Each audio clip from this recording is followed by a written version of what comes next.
Hey friends, it's Kristen with Shifting Roots, and today we're going to talk about growing Brussels sprouts and harvesting them all in my Zone 3 garden. It might seem hard to believe now, but I started these Brussels sprouts from seed 10 weeks before I intended to plant them out in the garden. If your only exposure to Brussels sprouts has ever been from the grocery store, you might be surprised to see that this is actually what they look like. They grow quite tall on these long stems and have these cabbagey type leaves because of course they're a brassica.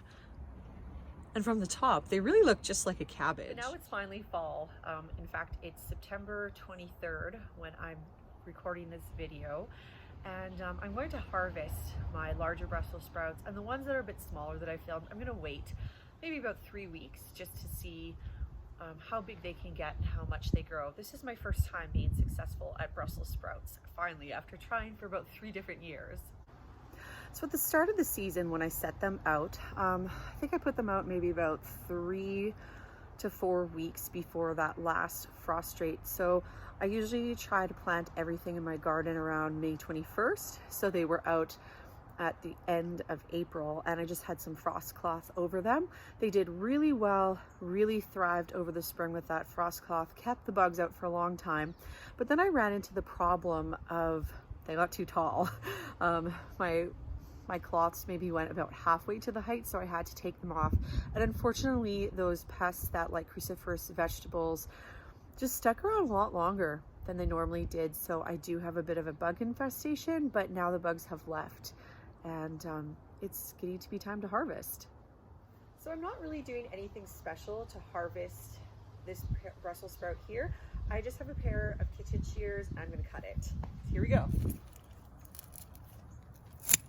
Okay, it's a lot stronger than I thought. I guess I'm gonna have to pull it out. One moment.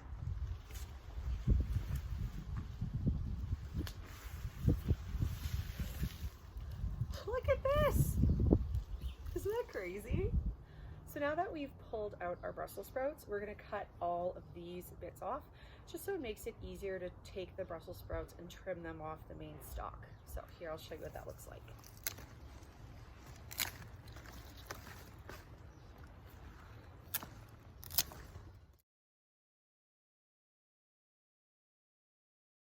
Okay, so now I've got the Brussels sprout stem all cleaned up. And then to take the Brussels sprouts off, all you do is just pick them like that. So now that I've collected the Brussels sprouts, we're gonna bring them inside and put them in a salt bath for 20 minutes to make sure that there are no bugs. So now I'm just gonna sprinkle in some salt, add some water. Just gonna work these in there, make sure the salt gets everywhere, and then I'll let this sit for about 20 minutes and we'll see if we have bugs or not. Thankfully, our Brussels sprouts didn't seem to have any bugs come and float up, so now I'm going to snip off and cut all of these things and boil them up and try them out.